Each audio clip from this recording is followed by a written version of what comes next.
2003 Mini Cooper S restoration. I accidentally got this car exactly 1 week ago, and I had some great success today with some cheap fixes. I'm super excited, so I thought I'd share an update, and you can look at my other videos and kind of see where I've cleaned this car up. But one of the big issues was some rust and a large dent in the front. So I found this bra for $104. It was actually $103, and it was $111 shipped Amazon. It fits perfectly and it covers every bit of the bad spot.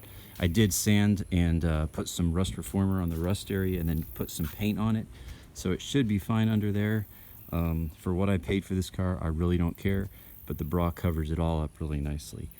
And other than that, I did get it on a lift today at my friend's house. It is going to need some hubs on the front, and also some control arm bearings. So all of that cost me about $144. I went ahead and ordered the parts, and found a good company that seems to make good stuff based out of Canada for minis. So that's not too much to pay, and it's gonna do that work in a couple weeks. But this car has a wobbly suspension, so once those get in there, it should tighten it up. But what I want to talk about today is two cheap fixes that I'm super happy. This is the whole reason that I get into doing these restoration projects, because you can just do stuff that would cost a lot of money. And especially I found on older cars, knock on wood, working on some of these older, simpler cars is pretty doable for the average mechanic. The average garage mechanic like me that's just having fun and learning. So the two things I did, one was the Glovebox fix. So this Glovebox, I also went ahead and plasti dipped the entire thing. I've had great success in past years plasti dipping interior bits, as long as it's not a heavy wear area, which that's not. But a common problem with these is the Glovebox latch breaks. You can see with mine, there is no Glovebox latch. It's completely gone. That piece was all scratched up. So the fix that I saw someone else do on YouTube, which I duplicated, is to just go to the store and get a couple cabinet latches, and you got to kind of experiment to get them in there right. The other dude actually put his right here, the other one that I found on YouTube. But to do that, and the reason he did that is when you mount here, it's either here or down here. There's no middle space. So he went down here. And I started with that, but the mounting screws ended up hitting this. And if you watch his video, he did a fine job, but you can hear it when he opens and shuts it. It goes because the screws he used to mount are actually pushing on this hinge right here. And so I didn't like that setup, so I moved mine a little higher. I also felt like if I put them higher, it's going to, give it more strength, because the contact point is higher rather than it being down here. It's up here.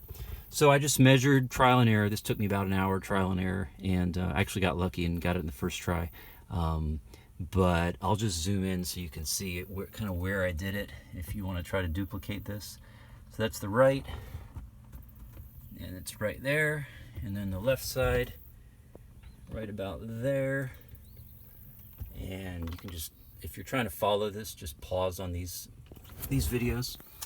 And and I just ended up using some self-tapping bolts, and they went right in, and that thing is solid. So that was great. The other issue, however, so I think this might be the reason the person before me sold this car, and it was because the wipers were not working. And he had a repair estimate. I actually tried to find it, but I must have tossed it. He had a repair estimate for $900. And I've never had a car without wipers, but I actually drove this the other morning, and it was real foggy and lots of condensation, and it kept fogging up, and I couldn't clean it off with no wipers. So I suddenly realized, like, this is a big deal. So I think that's where he gave up. The quote was $900 to replace this, and it is not a fun job. So I did some poking, and I discovered that there's two issues that are kind of common on these. Well, one's less common, but two easy fixes, and I was able to fix this for free, and I'm ecstatic. So I thought I'd make a video if this helps one person catch the problem. The first fix is a fuse. So this is the wiper on-off fuse right here. And this is the fog light fuse. They're the same fuse. So what you can do to test is just pull this one out, grab your fog light fuse and stick it in there, and then if your wipers aren't working, again, very common problem for these cars. And that, if it works, that means it was the fuse. If it doesn't work, it means your fuse was fine. So I did that check and everything was fine. And then the next thing, and I don't know the science of this, but I think it has something to do with the contacts inside the wiper motor get corroded. And so by adding an extra ground, it completes, I'm not an electrician, so I couldn't tell you how and why this works. But anyway, I did it, and I'm super excited to say for free in 10 minutes, I fixed these wipers when the shop gave him a $900 estimate. And so what you do is you just pop this off. It just comes right off. And if you just reach your hand under here, and you kind of just push up on these clips here, and it'll pop out. And then this is the wiper motor. There's one that operates both. Of course, I'm in the USA, so this is on the right driver's side of the car. Left, I guess, but I'm on the right now. And then there's 3 bolts that hold this in. 1, 2, and then a third one. So in order to clear this mechanism, which is moving, you want to attach a ground to that bottom one, okay?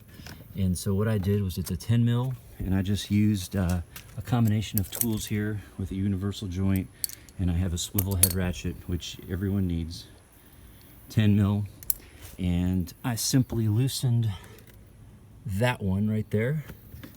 And that looks loose, but it's actually not. It's in there real good.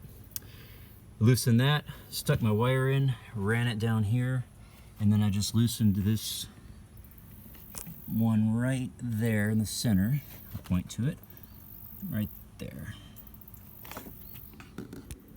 And attached to my ground wire, and just kind of looped it around here so it was tucked in.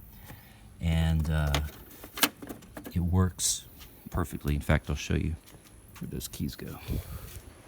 Super excited. I was like thinking that was going to be a big ticket fix, and replacing that motor is no fun. I watched a few videos on it, so check this out. I'm super excited.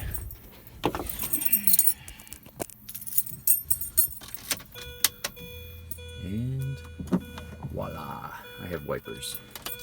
Anyhow, epic. Super excited about that fix. Couldn't be happier. Hopefully this will help some folks that are chasing down the same problem. More videos to come. Like I said, I'm doing some suspension. I think I'm going to go ahead and do a cold air intake just because I'm so excited. I want to do something fun for the car. And thinking about a supercharger pulley, but I don't think I'm going to get that far into it. I already have my fast car right there. So, hey, thanks for watching. Hope this is encouraging to you. Seek peace, go slow, and have fun. Let me know if you have questions. I'll be happy to help.